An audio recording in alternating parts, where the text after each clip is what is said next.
First, I would like to thank Hervé and Muriel for inviting me to this meeting, for all of you for being here. And I think this is a very good opportunity to all of us to learn more about astrobiology. Yes, I'm Carlos Briones. I work in the Center for Astrobiología, Hervé, Astrobiología in Spanish. So, astrobiology, exobiology, as you prefer, in Spain, and I'm the responsible of the molecular evolution group there. I'll be talking this morning about early life, simple life. This is the title Muriel suggested for this morning. So the first part will be delivered by me, and the second one by David Moreira.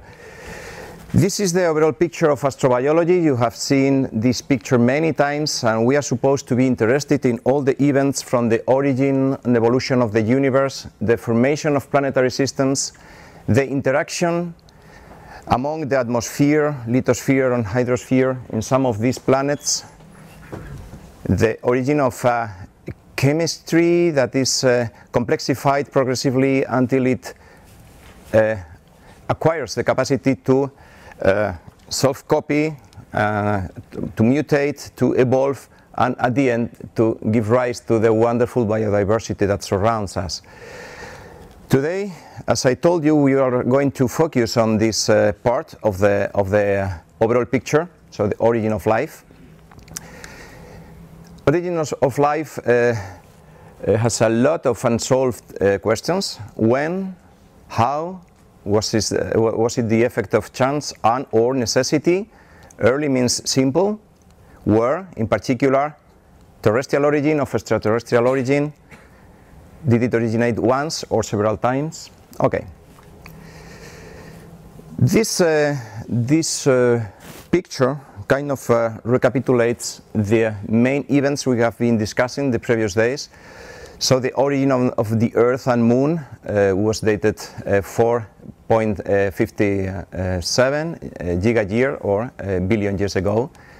First rocks and crust and oceans were present at 4.4. The Earth, all the sedimentary rocks are probably 3.9. The isotopic fingerprints of early life, for sure, let's say, are dated back 3.85, but perhaps 4.1. And the oldest fossils are in this range, okay? So the origin of life is something that somehow happened in this time period. Probably here some of the chemicals start interacting and reacting also with the extraterrestrial matter delivered by comets and meteorites.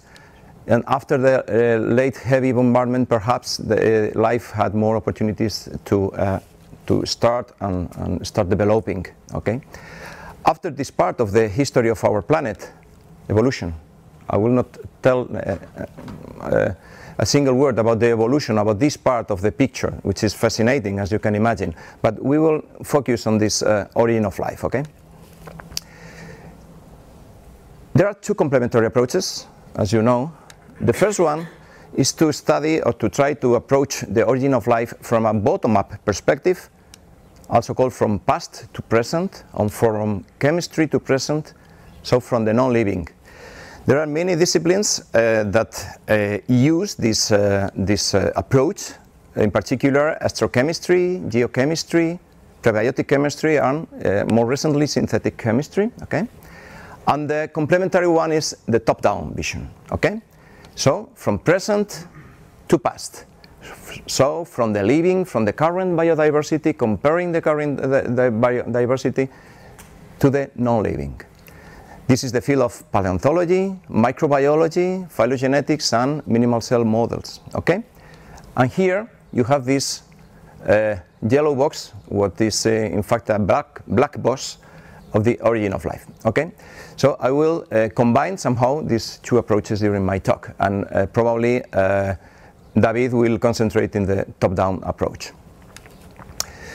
We can imagine our planet being something like this picture, 3.8 billion years ago.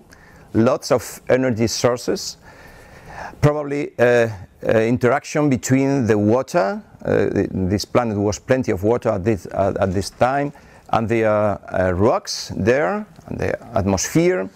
So, in fact, our planet was a kind of giant laboratory of chemistry, okay? Different micro or macro environments were there. It was possible to synthesize some compounds in the atmosphere because some gases were present there. Also, as I told you, extraterrestrial delivery of organic matter was evident at that time because lots of meteorites and cometary nuclei were falling to the Earth. Interfacial chemistry between the surface and the water. Of course, aqueous phase chemistry. We are not sure about the temperature of water at that time, but okay, the range here is quite generous. My friend Jean Clips wrote from 0 to 100, so okay, probably. So liquid water. We don't know about the pH of that water, the amount of reagents, we will tell something about that, and the concentration of them. And also hydrothermal and geochemical synthesis at the bottom of the oceans. Okay, so probably all this was interacting, all this was providing different environments for chemistry to evolve or to start reacting. In this setting, the oldest fossils, I just wanted to recall these ideas, that the first stromatolites are probably, who knows, these ones that resemble microbial mats. We were talking about this yesterday. It's quite controversial if this older rock is also an stromatolite, as we were discussing the previous days. We have this famous picture. Yesterday we were talking a lot about soft microfossils. It's not clear by any means that these are all cyanobacteria. And the Brasier group also provided nice evidences about quite old microfossils. But as Puri told us yesterday, it's possible to produce in the lab without any involvement of biology biomorphs, and this is the work of our colleague Juanma García Ruiz in Granada in Spain, that closely resemble some of the microfossils. So, danger. So, be careful. So, morphology is not a biosignature of life. And this also applies to this recent discovery. Okay? These are hematite tubes. Okay, this is by the way, this is a reconstruction, a very nice reconstruction of the data. But are they originated by microbes? We don't know. Okay, but this is the time scale from, let's say, 3.8, 3.9 or 4 until 3.5. Something happened there, and chemistry turned to be biology. Let's focus a little bit on the composition of life. As most of you know, just this, all of you know this, this is a periodic table, and these are the elements that life uses. Okay, so 99% of our bodies, of all life, all the bacteria were in our body and in the environment of the birds, are made of carbon, hydrogen, oxygen, nitrogen, phosphorus, and sulfur. And the remaining 1% is distributed as you can see here in this periodic table. Okay? This is quite different from the composition of the stars and planets. As you can see here, stars are mainly composed by oxygen, composed of oxygen and helium, and this 2% hydrogen, sorry, hydrogen. I was looking at all the picture at the same time. Hydrogen and helium, of course, and the remaining 2% are the so-called metals by astronomers. For us being chemists, okay, carbon is a metal, okay, but 2% of the stars are not hydrogen, not helium. The crust of our planet is mainly silicates, so oxygen, silicon, aluminium, iron, and something else, but the living beings, we are mainly oxygen, carbon, and hydrogen, and also nitrogen, phosphorus, and sulfur, and the other 1–2% of the elements I showed you before. As an example, this is a typical textbook example. Our body is composed of 65% oxygen, 18% carbon, 9% hydrogen, and 3% nitrogen. So it's quite easy from a chemical point of view to construct living beings. This is so, this composition of living beings, because we are mainly water. We are surrounded by water. The surface of our planet, mainly here in this area, is covered by water. And as we saw the previous days, water is indeed the best solvent we can imagine. It allows chemical reactions. It also provides thermal stability, which is essential for life. And it's very interesting because it's not only a solvent, but it plays an active role in molecular processes related to life. Okay? And also, it's a very abundant molecule in the universe, so no problem in that sense. And the other main component of life from a chemical point of view is carbon, as you know. Carbon is quite peculiar because it allows a complex chemistry based on covalent bonding, so sharing electrons. And different carbon-carbon structures can be formed, both aliphatic and aromatic.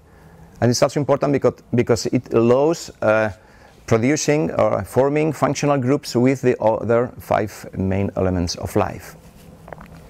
If we go further in the complexity of life, some small molecules are essential for us. A bit more complex molecules that are present in all organisms as cofactor, coenzymes, whatever. Then the monomers of the macromolecules of life, so nucleotides, amino acids, sugars, and fatty acids. And then the main molecules of life, the polymers, DNA, RNA, and proteins. Okay? And you know that in biology, DNA replicates thanks to some proteins that perform this function. Then it is transcribed into the RNA and then translated to proteins in the ribosome. So this is the main flow of genetic information in life, and this is quite important for life to evolve and to maintain.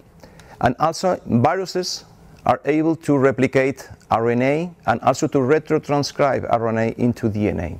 So this would be the overall picture of the genetic flow in our biosphere. Okay?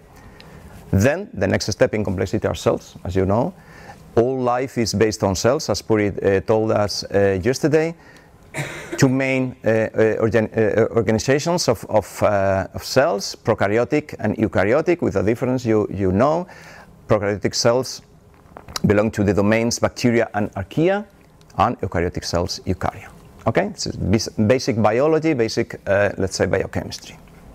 But what is life? Life is something more than the composition of life. It's more than the sum of the parts of life. This is a very interesting question that has been faced since the beginning of our culture, and this is a scheme borrowed by David and Puri. In this year, they were so patient to take some of the main definitions of life since Aristotle to now. Okay, we don't have time to go into details, but here you will see the number of biologists, from philosophers, from physicists, from chemists. So all of us are interested in trying to define life. I don't know if it's worthwhile or not to define life, as we were discussing the previous day. But I think that it helps us in the sense that it can allow us to try to dissect the main features of life. Okay? So if you try to define something, you pick up the main features of that thing you are trying to define. Okay?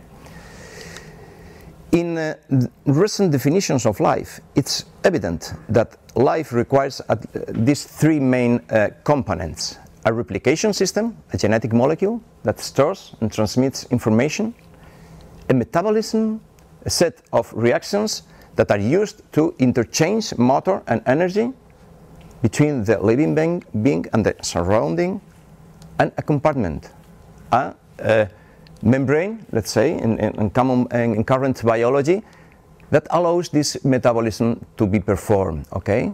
Because this is an open system that allows an out of equilibrium chemistry inside the compartment, okay? So the combination of replication, metabolism, and compartment make possible the appearance of life, okay? So these are key features in life. The combination of these three features is not present in non-living materials, okay? So, having this in mind, I just want to underline three definitions, recent definitions of life that I like more than others. Christian de Duve in 1999 said that life is a system that can maintain itself in a state far from equilibrium, this is important, and that can grow and multiply with the help of a continuous flow of energy and matter from the environment. Okay? It's a quite nice definition of life. Then Jerry Joyce said that life is a self-sustaining chemical system capable of undergoing Darwinian evolution. And this very short definition of life was adopted by NASA Astrobiology Institute as an operational definition of life. This is good enough to distinguish from non-living to living beings. And also, my colleague Kepar Ruiz-Mirazo and others recently wrote that living beings are autonomous systems with open-ended evolution capacity. So as you can see here, apart from this combination of compartment metabolism and genetics, the evolution is important in the definitions of life. Why? Because as you know, nothing makes sense in biology except in the light of evolution. This is one of our mantras in biology, okay? So, something similar to this is life, okay?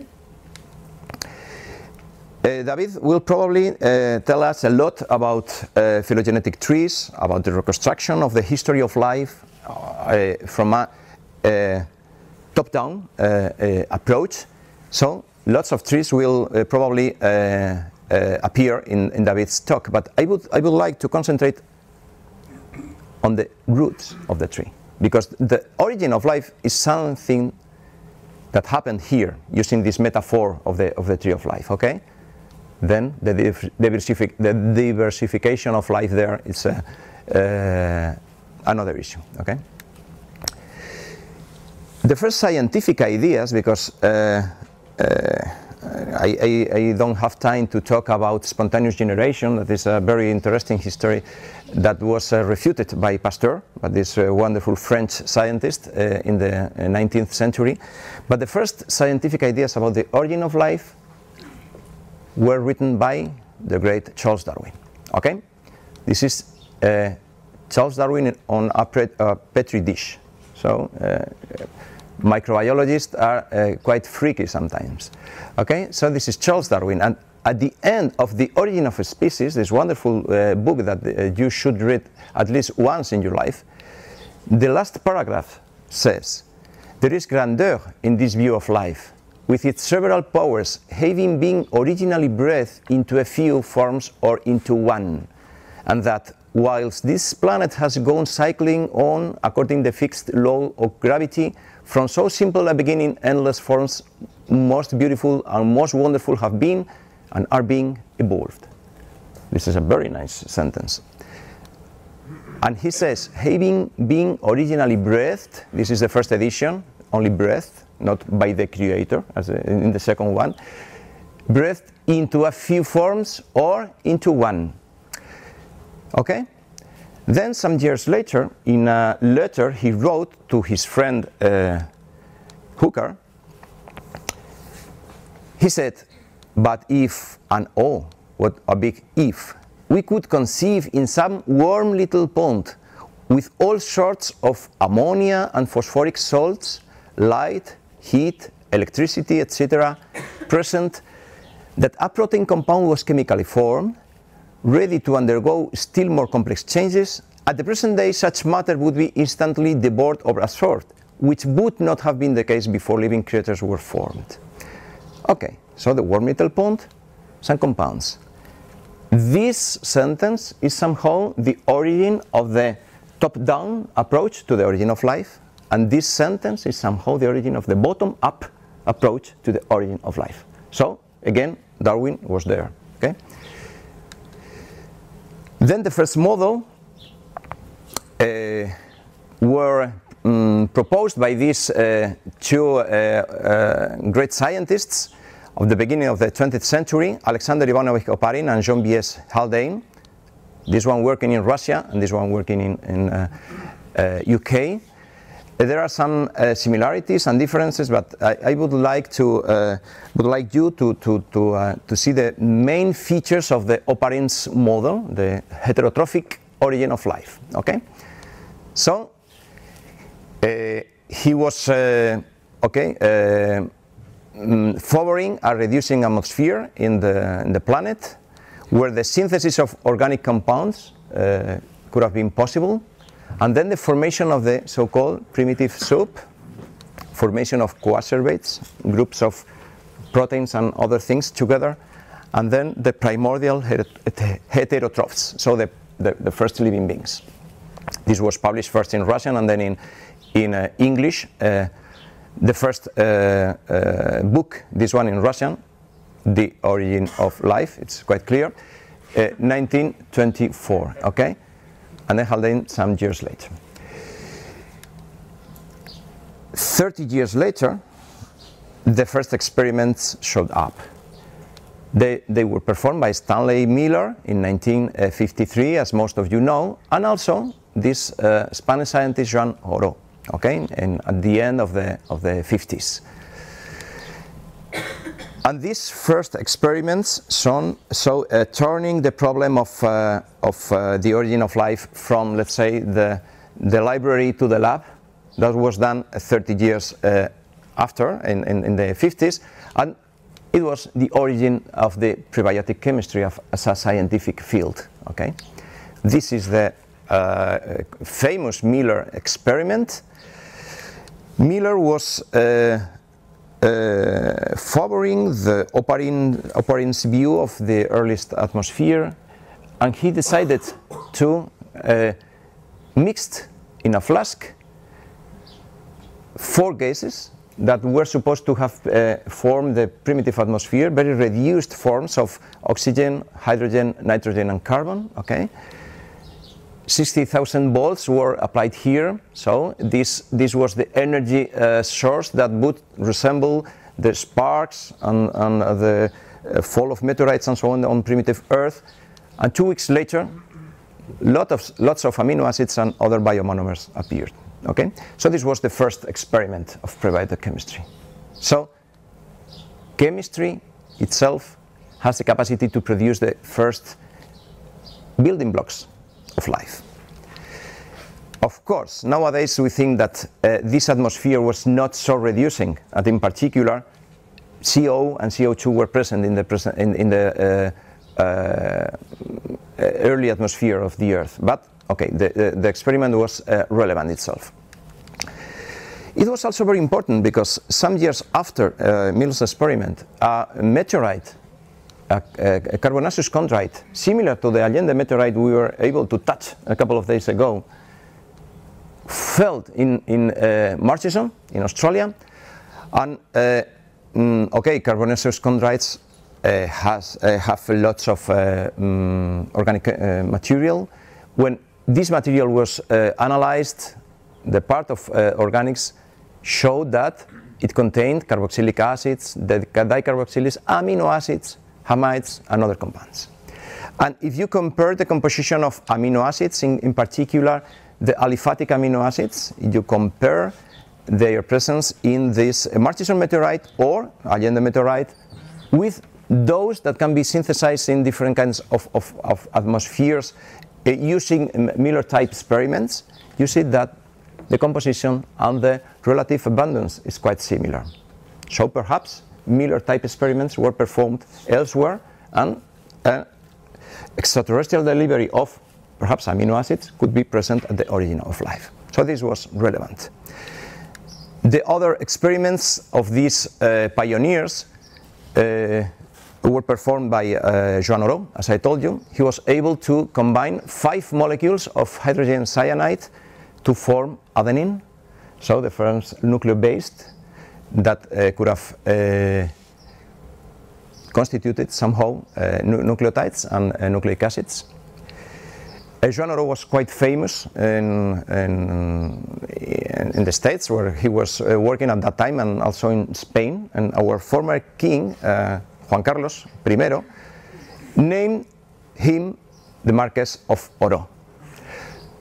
And he had to choose his coat of arms, because if you are named a Marquess, you have to choose the coat of arms. And he decided to put in the coat of arms the stars, his wife and daughters, a mountain, typical mountain in Catalonia, and adenine. So this is the first biomolecule present in a coat of arms in the history of heraldry, which is quite interesting. Okay, so these are the pioneers.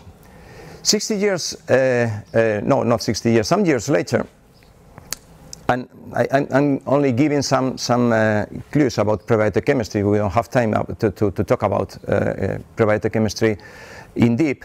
But it's also interesting that the chemototrophic theory suggested an alternative origin of life based on the assimilation of CO2 and the formation of acetyl-CoA, long molecular weight compounds, macromolecules, and primitive cells. This is a complementary view to this heterotrophic origin of life. There are 2 pathways for early carbon fixation, the reverse citric acid cycle and this pathway. This is biochemistry. I don't want to bore you with this data, but I think it's interesting for you to know this.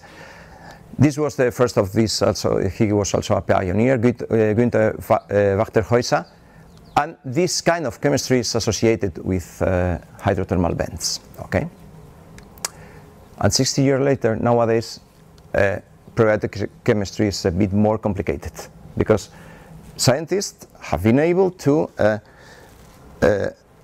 suggest, to model and to perform different kinds of reactions that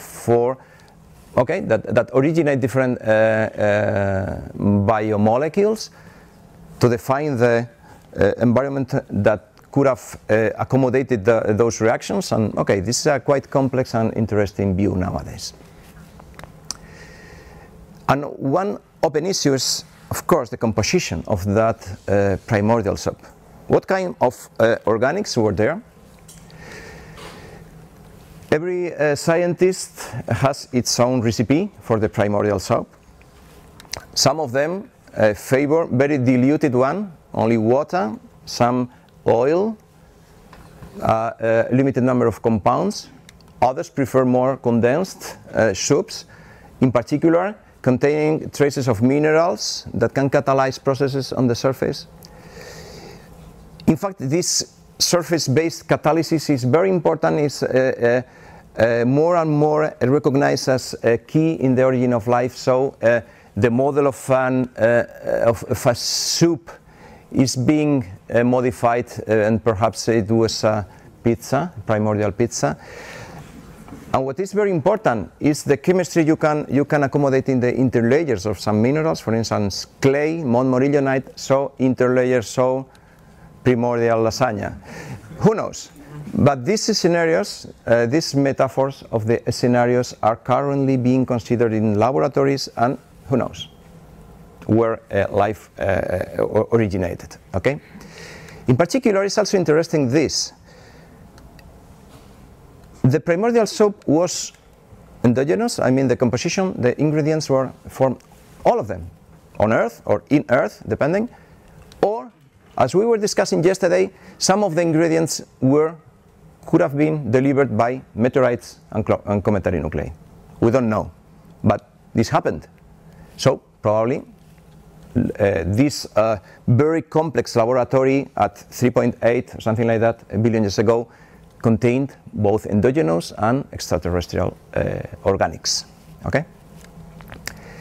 The point is that you can have a plethora of different ingredients, of different organics, but it's very difficult to try to imagine how this mixture could be somehow selected chemically selected to form the first monomers and biopolymers of life. And this is nowadays one of the open issues in this field. Okay? In any case, from the precursors that were present on our planet, okay, using all we know about prebiotic chemistry, biomonomers could have been produced, and this is the roots of the tree of life. Okay, here you see Luca, bacteria, archaea, and eukarya, and this is the trunk, the common trunk of life. But okay, you have to go up and you have to reach Luca. What happened here? We don't know. But somehow DNA, RNA, proteins, membranes should have originated. Okay? So the major transitions in the origin of life could be starting from physico-chemical conditions present on early Earth and going to Luca. Here you see the evolution of life. Okay?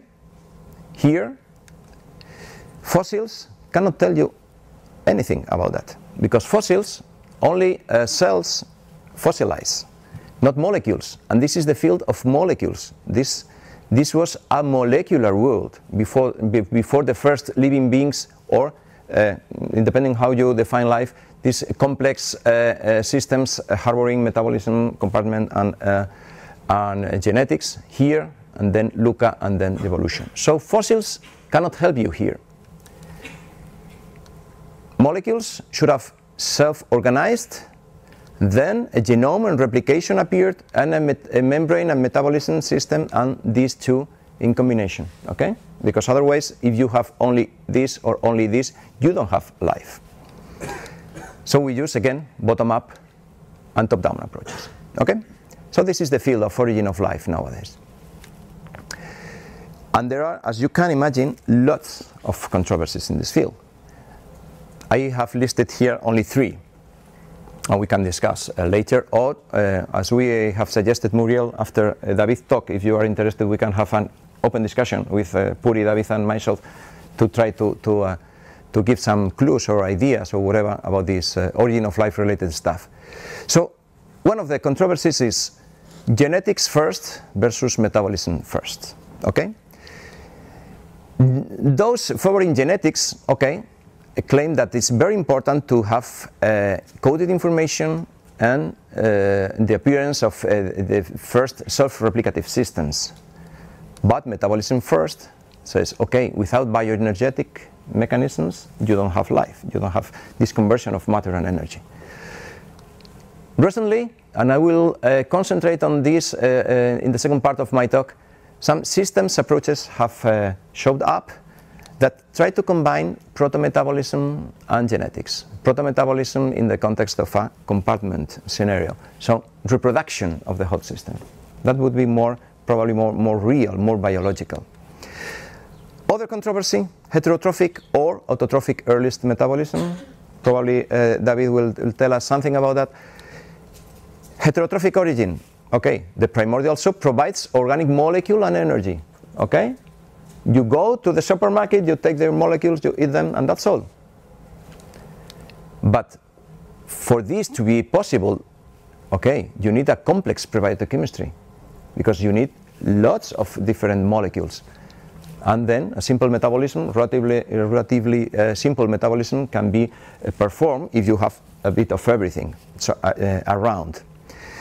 And then the chemoautotrophic origin from CO and CO2 to cells. So you take a carbon from CO and CO2, and you use, in most cases, geochemical energy sources. In this framework, a simple prebiotic scenario is possible. You don't need so many organic molecules around, but you need a quite complex metabolism. This is an open issue, how complex that metabolism could have been. But this is an open issue in the field. And also, early protocellular or mineral compartments for life. Membrane-based compartments, okay, allow bioenergetics and reproduction, because you can facilitate the flow of matter and energy through across the membrane. But mineral surfaces are rigid, or they are related to chemotrophic metabolism. So perhaps in this version of the earliest metabolism, this kind of compartments are favored, and for this, that one would be the best option. Nowadays, all life, and in Lucas you will see, for sure, we had membranes. So this was the winner of the possible two compartments available. Okay, so these are three of the many controversies in the field of origins of life. And also it's very interesting, something that Puri also showed us yesterday, that okay, I told that okay, this is a kind of a physical-chemical scenario, perfect. You have here the chemistry of the earth, Luca, the trunk of life, diversification of life, but you could have different origins. Okay, why not? Nothing impedes that at this stage different mechanisms of combining molecules and trying to get a system able to reproduce itself would be present. Perhaps some of them required some organic material that was absent at a given time, or perhaps a meteorite fell there and destroyed one small little pond with this small tree of life. We don't know. And at the end, we are the descendant only of the only origin that survived. So as Puri showed yesterday, and I have chosen the same picture because it belongs to a chapter Puri coordinated in this book. Here you see the tree of life, and these, okay, are possible origins, alternative origins that disappeared, and here you will have Luca and current biodiversity. Okay, that's why we usually prefer to say origins of life than origin of life. Okay. The second part of my talk, I will focus on the RNA world. The RNA world is one of these models about the origin of life. You saw lots of controversies, so there are different models, but RNA world is one based on this genetics first scenario that has been very popular for the last 4 decades. Okay. Okay. First, basic. DNA versus the RNA. You know these two molecules. This is the typical double helix of DNA. This is the monomer. We call it the deoxyribonucleotide. And this is RNA, usually single-stranded. Okay, ribonucleotide. And these are the 4 nucleobases for DNA, 4 nucleobases for RNA. So uracil instead of thymine in RNA. And also here in the monomer you see an OH group, hydroxyl group here, which is lacking here. Okay, so from a compositional point of view, this is the difference between DNA and RNA. It's important to recall that nucleobases, these molecules, are always interacting to each other through complementary hydrogen bonding. Okay, so A and T, or G and C, okay, or G and U in the case of RNA. Okay, let's focus on RNA. RNA has a sequence, of course, A, G, C, U. You can follow the sequence here, but in solution, all RNA molecules fold, okay, and establish secondary structures based on this hydrogen bonding, as I told you. And different kind of secondary structure elements appear. Here you have a stem, a loop, a bulge, an interior loop. We biochemists are very fond of these kind of things. Okay, then the interactions become more complex, and for instance, this loop can interact with this one if they have complementary nucleobases. So tertiary interaction appear, and at the end, the structure of RNA in solution is quite complex. It's by far more complex than that of DNA, which is a double helix and nothing else. Okay, so you have the sequence of the molecule, And as I will show you, it can take genetic information in some current replicative entities and the structure that can perform biochemical functions as proteins do. Okay? So this is the chemical basis of the pleiotropy of functions that RNA shows. Indeed, something which is interesting, but I don't have time to go into detail, is that there is a degeneration between the space of sequences, the possible number of sequences you can have, and the possible number of structures. Because, for instance, here, all these sequences will look for a complementary base pairing and will fold into the same structure. Okay? And what performs function is the structure. So you can have different sequences that are performing the same function. So you can accommodate lots of mutations here and the function will not be affected. This is very important in the case of RNA. So this degeneration, okay, gives RNA robustness and adaptability. And also it's interesting, and it works so wonderful. This nice GIF shows how an RNA molecule is in solution trying to find the most stable structure, okay, and complementary base pairing is playing there, and at the end all the structures that a given sequence can form can be ordered by the free energy, so the most stable will be probably present there longer than the less stable ones. So RNA is, okay, very plastic molecule in that sense. Native structure of RNA can be visualized because here you see only secondary structure, planar representations of RNA, but for instance in my lab we have used atomic force microscopy, okay, to visualize individual molecules of RNA on a surface in native conditions, so in water, okay, or in some buffer we use. And here you see a nice transition between a very elongated shape to a very compact one, depending on the amount of magnesium you have in the medium. Okay, so RNA, the structure of RNA is a key issue, okay, in the biology of this molecule. Then, flow of genetic information. I will give you some clues about RNA, and then I will try to put all of them together. You see this. Replication of DNA, transcription and translation. In some viruses, replication and retrotranscription. Okay, DNA, RNA, protein, perfect. RNA is in the middle, good. As a central molecule.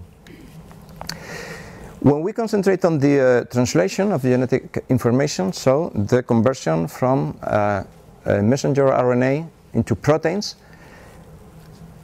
we let's say we were amazed by this particle. This is a ribosome. It's probably the most fascinating macromolecular assembly in the cell. These are the large subunit. This is the small subunit. The sequences Puri was telling about yesterday come from here. These are RNA, and all these small objects here, the dark blue and the purple, are proteins. Okay, mRNA, messenger RNA goes here. This is the transfer RNA, and this is the nascent peptide, and at the end it will exit the ribosome as a folded protein. Okay, so this is wonderful. we now precise information about the structure of ribosomes. And as you see here, most of the ribosome is RNA. In particular, here, where transfer RNA puts together the different amino acids, in this region, there are no proteins. So RNA is performing the so-called peptidyl transferase function, so joining two amino acids. So it's essential for the flow of genetic information, for the conversion from a RNA-based dictionary to a protein-based one. Okay? Also, lots of regulatory mechanisms have been discovered in bacteria since these very earlier publications, and also in eukarya. So RNA is also a player in the regulation of the flow of genetic information, and also it's a genetic molecule. Okay, RNA is a genetic molecule. It carries genetic information in viruses. Here you have the famous Baltimore classification of viruses. And in all these families, the genetic material is RNA. Okay? Double-stranded, single-stranded, one polarity, the other polarity, combinations of them. So lots of options. But RNA is the genetic material in a lot of the viruses, in lots of these replicative entities. I don't call them living beings, replicative entities. In fact, if we focus on the main families infecting vertebrates, okay, here you see the kind of genome they have. Double-stranded DNA, single-stranded DNA, single and double-stranded DNA, for instance, hepatitis B, and double-stranded and single-stranded RNA. So everything is possible in the viral world. Here you have very nice examples. Well, nice if you are not infecting you. Nice examples of RNA-based viruses. Okay, so RNA is acting as genetic material nowadays. And if you analyze how viruses, RNA viruses replicate, you see that they. I don't have time to go into details of this, but they are something like this. For instance, if some of you have been infected by a virus. Of course, all of us are infected by RNA virus nowadays, for instance, common cold, probably, or perhaps other kind of viruses. The distribution of the genomes of the viruses in our body is something like this. All viruses are different to each other. We can have 10 to the 12th, 10 to the 13th different viruses in our body. And when they replicate, they originate a population that is also very different. So it's impossible, unless you perform a bottleneck, to have an idea of the mutations you have distributed in the different genomes in the consensus sequence. Okay, this is called a quasi-species. This is a kind of population that allows us explaining how viruses evolve nowadays, and that could be relevant for having an idea on how RNA molecules in RNA wool could have been organized in heterogeneous populations. Okay. Also, RNA is the genetic material in viroids. I don't know if you have heard about viroids, probably only biologists. These are plant pathogens where the infectious entity is only an RNA molecule, no capsid, no viral structure, only an RNA molecule. It's naked, it's circular. Naked means without proteins around. It's short, compact structure, and what is important is that it doesn't code for any protein. So RNA is the genotype and the phenotype. This provides a template for replication, and there are two families. And this is an example. The numbers are very weird in most of viruses. Potato spindle tuber viroid, because this is the effect that the viroid produces. These are normal potatoes, regular potatoes, and these potatoes were infected by this viroid. Okay, and this is the replicative entity, an RNA molecule. So the genome of a viroid is an RNA molecule. That's all. Okay. Indeed, it's quite interesting to trace the relationship between the mutation rate of different replicative entities and the genome size. Okay. Here, the group of Ricardo Flores is using this not so accurate higher and lower eukaryotes, but in any case, it's inversely proportional. Okay. And viroids are the replicative entities that accumulate more mutations when they replicate. Then RNA viruses, and at the end, some eukaryotes. More proofs in favor of RNA. RNA is able to catalyze biochemical functions. Here, again, the flow of genetic information, replication of DNA, transcription of RNA, translation of RNA into proteins. This is the ribosome, and this nice picture shows different amino acids here, and this is the protein. Okay, good. This is a picture in eukaryotes. It's quite similar in bacteria and archaea, but this is a bit more complicated. If you focused on this part, you can ask yourself, okay, all the messenger RNA is going to be translated into proteins? The answer is not. Most of our genes, of the genes in nature, have two parts, exons and introns. Introns are DNA regions that are represented in messenger RNA and that will be represented in the final protein, okay? But introns are DNA regions that are not present in mRNA. The term splicing was coded to name this reaction of intron excision and intron ligation, something like this here. This is a gene. You have exon, exon, exon, exon, and introns. Introns, in principle, are not relevant for the final protein, okay, a simplification, and they are spliced. They are eliminated from there, and this is, okay, how mRNA is, let's say, presented to the ribosome to produce the protein, okay? The splicing of RNA is basic in the evolution.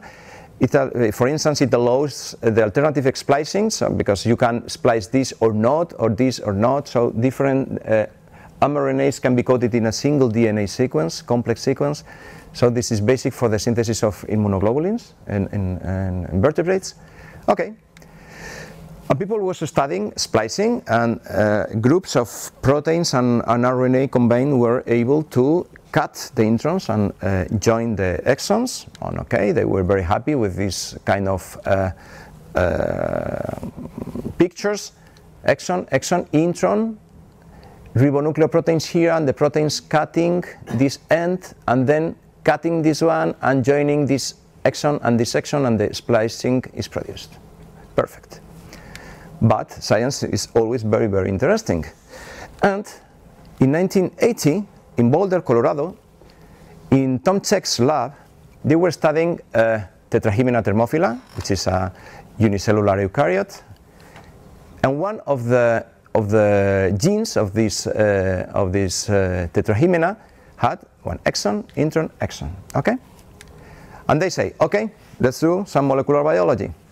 Let's take this gene, let's take the nucleus of the cell, extract the proteins of this nucleus.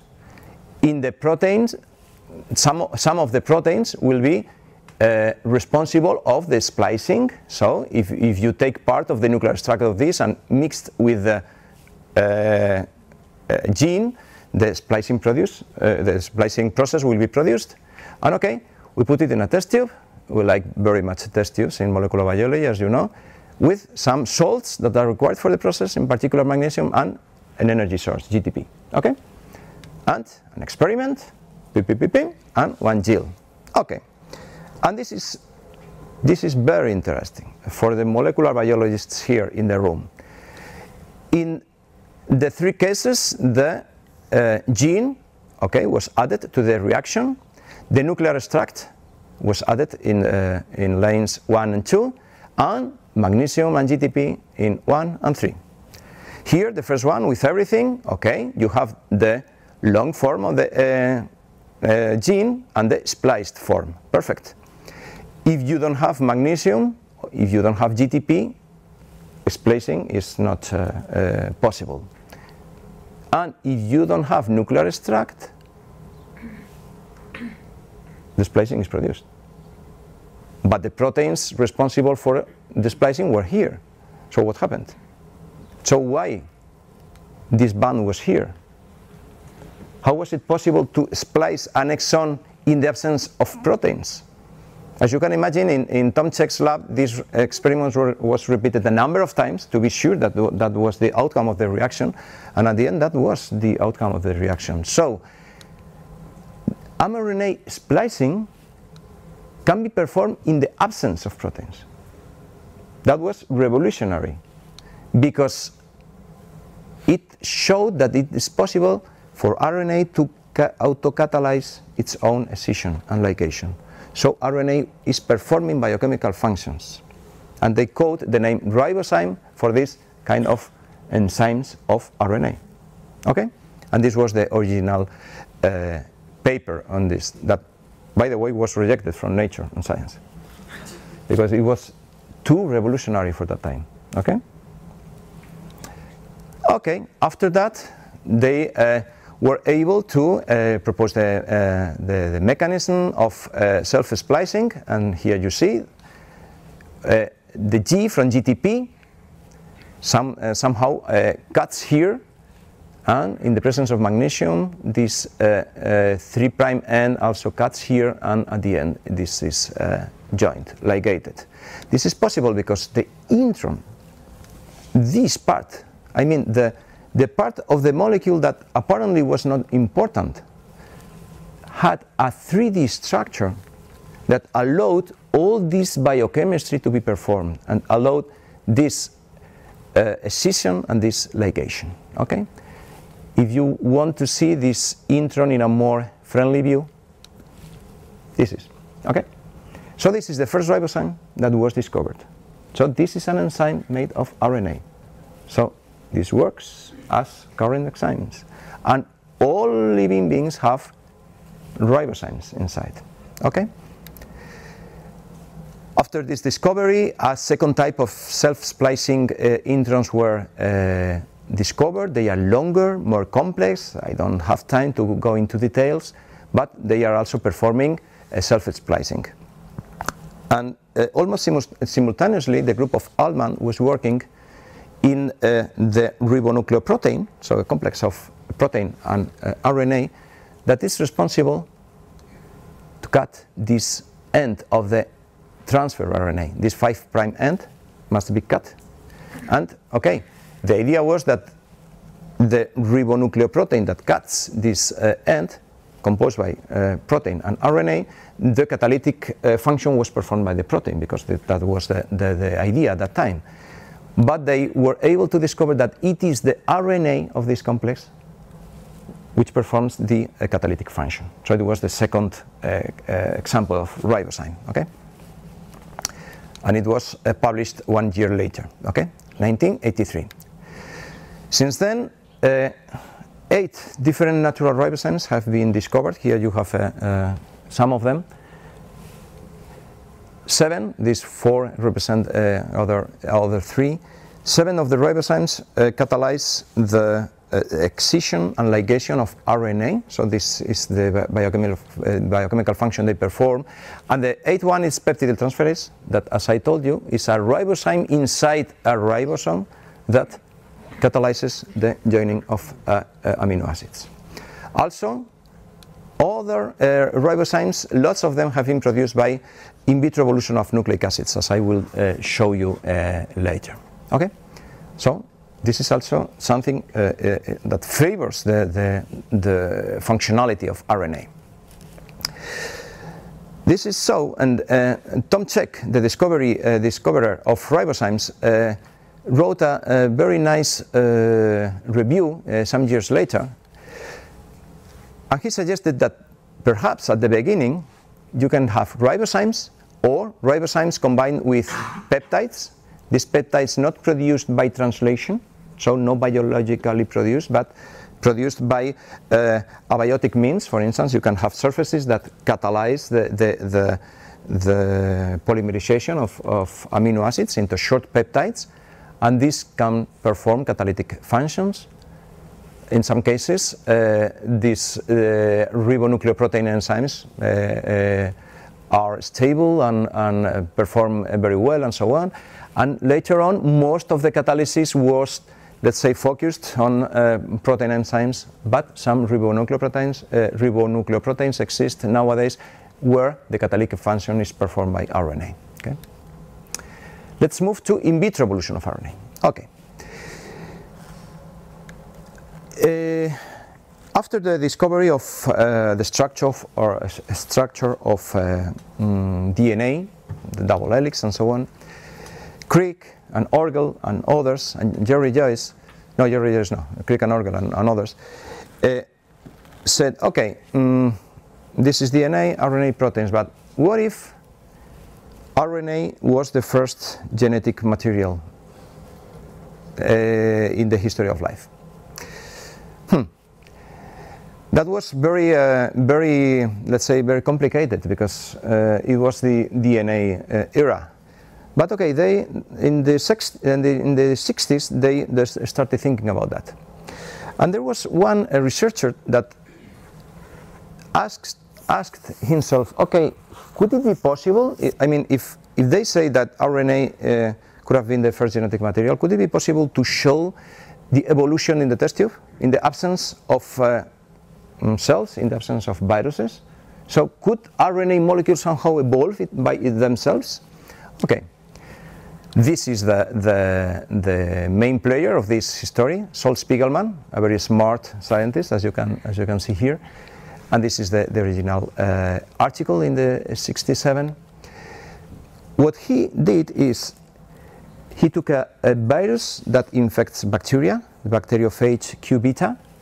He took their genetic material, this long, relatively long genome, 4,000 nucleotides long, and he said, okay, if I put some of this genome in a test tube and I add some of the molecules that the RNA genome needs to replicate, so a protein, RNA replicates, and some salts and so on, I would expect that the RNA replicates and accumulates, and the concentration of RNA in the test tube will increase until the ribonucleotides and salts are exhausted. So I need to transfer it to a new tube with more of this to, okay, again and again and again, allow the replication, the protein-based replication of RNA. Good. He did it, and it was okay. It was okay, as expected. The amount of RNA in the test tubes was increasing. But at the same time, they observed that a shorter version of this genome appeared and replicated very, very fast. And the shorter version of these molecules was shorter and shorter and shorter and shorter until only about 200 nucleotides. So the amount of DNA that the protein needs to start replication. So the protein, okay, replicated the whole genome and also shorter versions, okay, and they replicated faster because the selective pressure there was replicate fast, because you are going to be transferred to a new test tube, okay. So this new molecule that showed up was called Spiegelman-Moster, because it was the first nucleic acid molecule produced in the lab artificially that was able to be amplified. Okay, so this was the beginning of this line of research of in vitro experimental evolution. But it was very difficult to perform this kind of experiments, and let's say that biochemistry was not so developed by that time. It was about 23 years later where these two groups, the group of Larry Gold and Jack Szostak, developed a system called systematic evolution of ligands by exponential enrichment that allowed the in vitro evolution of nucleic acids. How this works? Okay, you can imagine that you start with an initial population of RNA molecules, a large one, say 10 to the 13 different molecules in solution, okay? You can imagine here, this room, plenty of molecules, okay? You can be molecules if you want.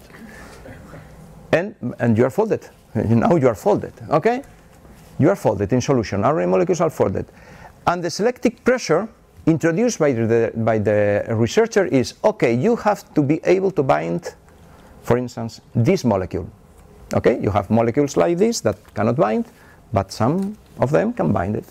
Because in the population of 10 to the 13 molecules, some of them, by chance, will have a more or less, let's say, optimized or pre-optimized pocket to accommodate this molecule. Okay.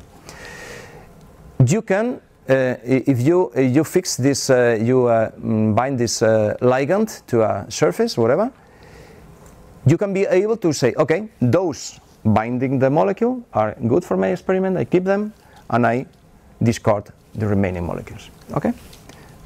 These RNA molecules that were selected because they were able to bind this ligand can be retrotranscribed to cDNA, PCR amplified to have more copies of DNA, and then transcribed again to have a new population of molecules.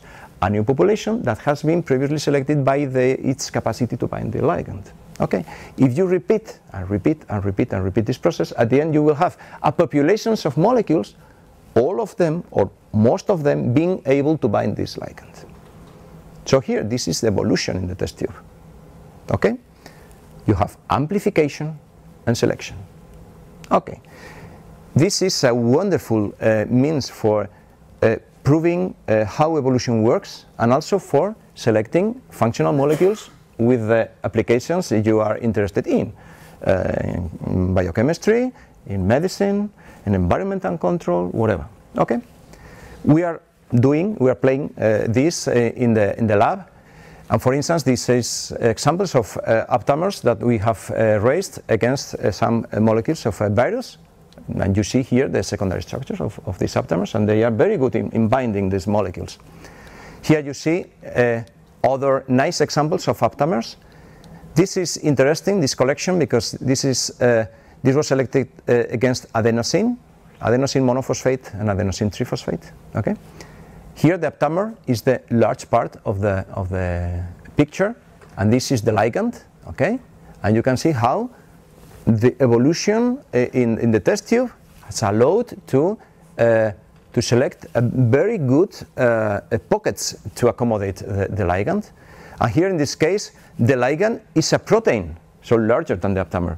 Here, the ligand is this, and the aptamer managed to enter in one of the holes of the protein and be very it increased the affinity very much for this protein. There are also molecules similar to aptamers in nature, but I will not tell you anything about that. So, recapitulating, if we come back to this DNA, RNA, protein model and say, okay, what came first, DNA or proteins? Because proteins are required for this. The ribosome made up of proteins and RNA are required for this. So this is the chicken and egg paradox, okay? But if we put in a list the properties we have been discussing, okay, the information can be stored in DNA and in RNA, viruses and viroids. The structure is mainly the responsibility of proteins in living beings, but RNA is also part of the structure, for instance, in the ribosome. And, very important, catalytic function. Proteins, of course, enzymes, but ribozymes. So RNA can perform catalytic function. So, at the end, what came first? DNA or proteins? Perhaps RNA. This is the basis of the RNA model. Okay, this is why I wanted to show all these pieces of the recent history of molecular biology. There are more proofs that favor the antiquity of RNA versus DNA, and also this is important because most of the molecules living beings use as energy coins, GTP, ATP, are ribonucleotides, so can be derived from that RNA wood. And also in the metabolism, deoxyribonucleotides, so the precursors of DNA, are always the outcome of a reaction performed on ribonucleotides. So our metabolism is somehow showing that RNA was very important at the beginning. and it's very difficult to think about proteins being here before RNA, because protein biosynthesis is dependent on RNA, as you saw on ribosomes. So the RNA model says, okay, RNA is the only known macromolecule that can function as genotype and phenotype, sequence, structure and function, the molecule itself, thus allowing evolutionary processes at the molecular level. This is something RNA can do. And okay, if this is true, an RNA world could have existed as an intermediate step between prebiotic chemistry and current DNA-based life. Okay? This model, okay, would, let's say, accommodate in the overall, like this, more or less. Perhaps at the beginning, RNA was replicating itself and performed catalytic activities. Then proteins appeared because peptidyltransferase ribozymes started to code proteins, a very simplified explanation, and then DNA RNA protein and the current world. So nowadays RNA is an intermediate molecule, but perhaps at the beginning it was the main player of the molecular evolution world. The model of the RNA wall was published by Walter Gilbert in 1986, and here he wrote, one can contemplate an RNA world containing only RNA molecules that serve to catalyze the synthesis of themselves. Okay, some years later we think that this only is too much. Probably the current versions of the RNA world must take into account that the heterogeneous scenarios that was present at the origin of life at this intermediate step between prebiotic chemistry and LUCA contained peptides, cofactors, low molecular weight compounds, inorganic catalysts that could somehow help RNA in this RNA world. And this is the current version of the RNA world. Not RNA only, but RNA plus other small molecules. Not protein, nor DNA, but small molecules. Okay? Indeed, experimental protein cells are being designed nowadays. This Jack Szostak is doing a very nice work in Harvard, and also David Deamer. And okay, steps are being taken towards the production of the so-called ribocyte, replicative entity that could be able to reproduce itself based on RNA. We are far from that goal, but very interesting work has been published during the last years. Again, let's go back here, and okay, if RNA world was correct, this picture could somehow fill the gap between prebiotic chemistry and LUCA. But there are some problems, of course. Is it possible the prebiotic synthesis of RNA? How can we produce the first RNA molecules that were the main players of the RNA world? I don't have time to go into details, but there were some problems in the past to be able to produce in the lab this bond, in particular, among the sugar of the ribonucleotide and the nucleobase. But fortunately, the work of John Sutherland in 1999, this is a commentary of Jack Szostak in the same issue, showed an alternative pathway to produce ribonucleotides. So this was the traditional one. Okay, you have here some small molecules that, okay, researchers try to combine to get activated ribonucleotides that could be polymerized to form RNA, but this was not working, and this was very inefficient in this sense. Sutherland was clever enough to suggest an alternative mechanism using this intermediate molecule that, okay, doesn't use this part of the pathway and produces activated ribonucleotides. This is a very interesting approach, because we are biased by how we see molecules nowadays. If we see a molecule with a phosphate, sugar, and nucleobase, we say, okay, the traditional, the easiest way would say, okay, let's produce this, this, and this, and then join. Perhaps nature did something very different, as here is exemplified. And this was the beginning of the systems view. So perhaps you can play like a chemist instead of playing like a biochemist if you are going to try to explain some steps of the origin of life. Play with all the molecules you have around and try to get the final results. Okay? The problem is the polymerization of ribonucleotides. Once you have, let's say that with these alternative pathways, published by Jean in 2009, okay, you can produce the ribonucleotides, but then you have to polymerize them to get RNA. You need activation of ribonucleotides. In nature, ribonucleotides are activated by 3-phosphate group. In the lab, usually imidazole is used as an activator molecule because the polymerization of ribonucleotides is favored with this group. But in any case, in bulk aqueous solution, it was shown that it's very difficult to polymerize RNA, because if you have two activated nucleotides and you want to produce a dinucleotide, the reaction is not favored at all. Okay? So different strategies have been developed to reverse the direction. First, thermodynamics, using water-poor media, okay, and using environments that promote nucleotide stacking, that could favor the process of joining ribonucleotides, and also using kinetics to improve the biopolymerization rates. In that sense, without going into details, but mineral surfaces are being fundamental to allow the polymerization of nucleotides and to form up to 50 mers of RNA.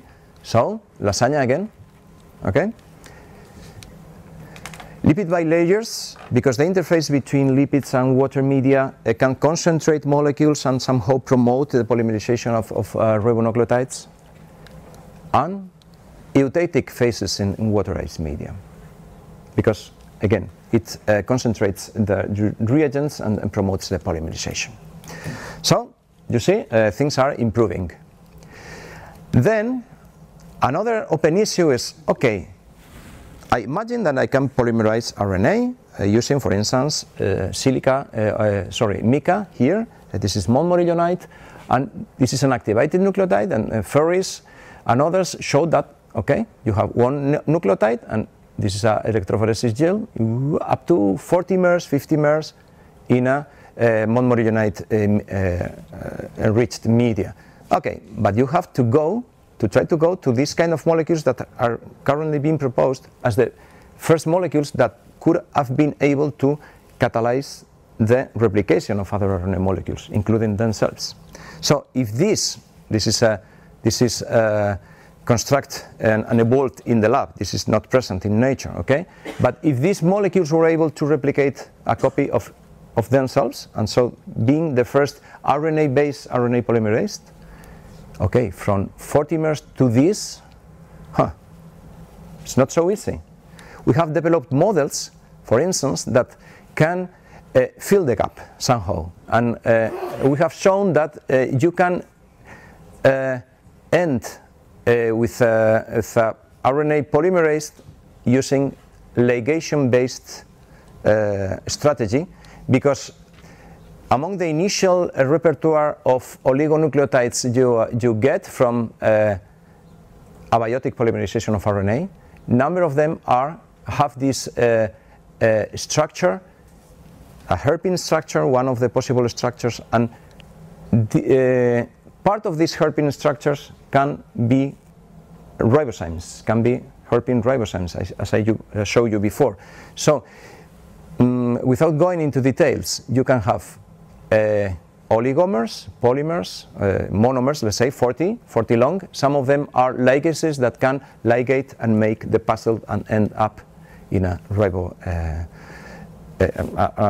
RNA-dependent RNA polymerase. Okay. But in any case, was RNA the first genetic polymer? We saw, we also hear this before here. No, probably not. Probably other analog molecules lacking ribose and in other cases lacking ribose and phosphate could have been present at the interface between prebiotic chemistry and an RNA world, and this is a very active field of research nowadays. And in particular, I show you the structure of RNA and PNA. If PNA, peptide nucleic acid, here you see the backbone of this molecule is more similar to a protein than to a nucleic acid. If something like this is artificial, okay, but if something like this existed in the past, perhaps it was easier to polymerize than RNA, and somehow transferred the genetic information to an RNA, and then RNA took the main role, okay? PNA and RNA fold in double helixes, so this kind of artificial molecules, artificial nucleic acids are very interesting also in this field of the origin of life. So, summing up, if this is prebiotic chemistry, this is a possible timeline, okay?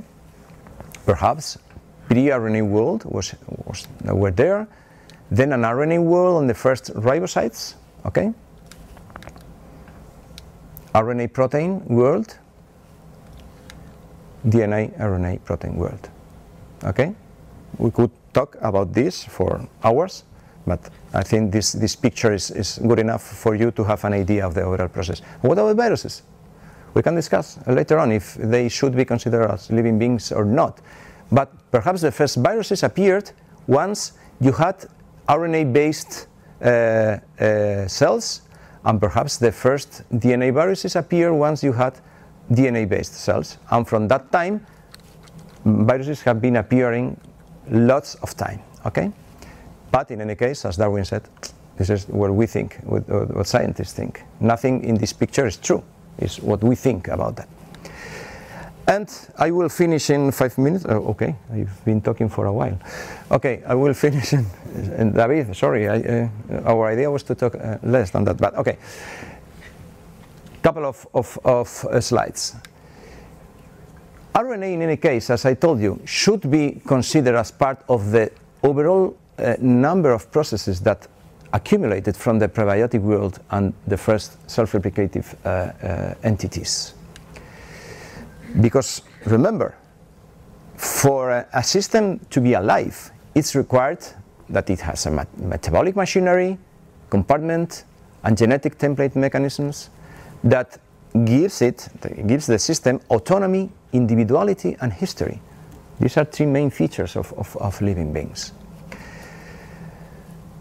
And as you can imagine, all this RNA world stuff, all this molecular biology work that I am performing in the lab, and lots of researchers are performing in the lab, is an oversimplification of the reality, because this is our experimental setup. Here you can have molecules of RNA replicating or whatever, but okay, you have the genetic and template mechanisms. You are providing the compartment, the test tube of the researcher, and you are providing the metabolic machinery, because you need to add proteins and enzymes, something previously formed by the metabolism.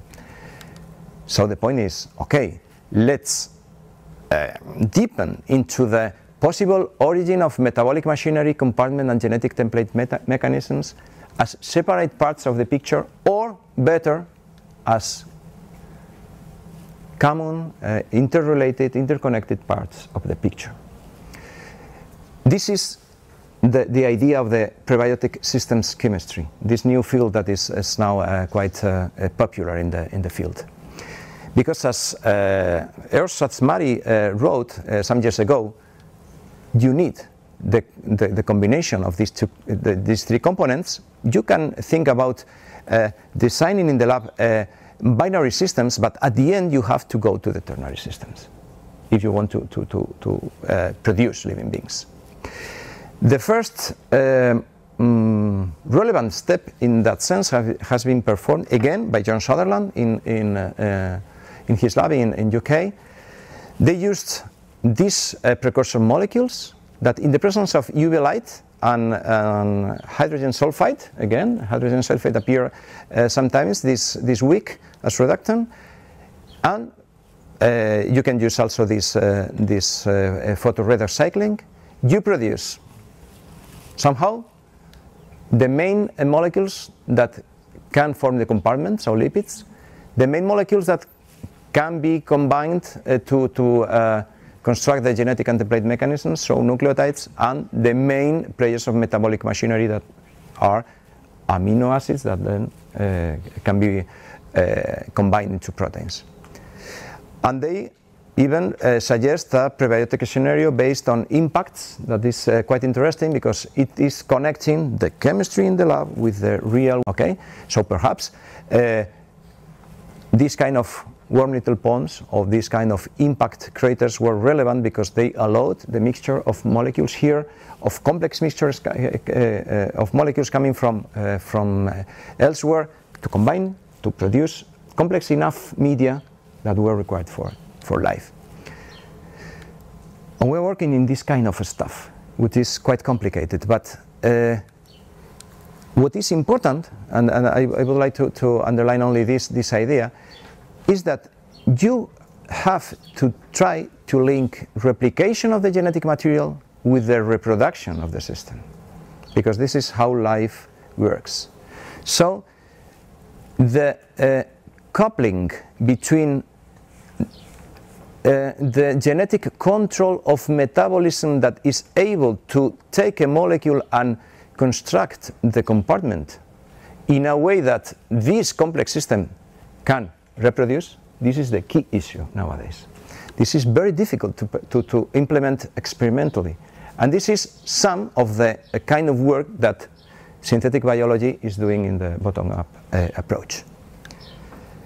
But in any case, as John Sutherland published very recently, we are far from the origin of life. We are somewhere here, okay? He says that we are at the end of the beginning. It's a very nice metaphor. Something happened here. Perhaps the threshold between necessity and chance, contingency, was somewhere here, and then a long, long way to look at. Okay? So we have to be very realistic at that point. Okay? I would like to finish with this picture again. Darwin told us that the chemistry probably in the primordial, in the early life, early Earth, was very complex. We have to have that in mind, because life started on Earth, not in the test tube of a researcher. As Jacques Sostak used in the title of one recent paper, an optimal degree of physical and chemical heterogeneity, complexity, is needed for life to appear. And I had the opportunity to be with Jacques Sostak, John Sutherland, and others a couple of months ago in Madrid in a meeting we organized. And when discussing about experiments related to the origin of life, John told me, let's make it dirty. Let's make it complex. Let's make it real. Thank you very much.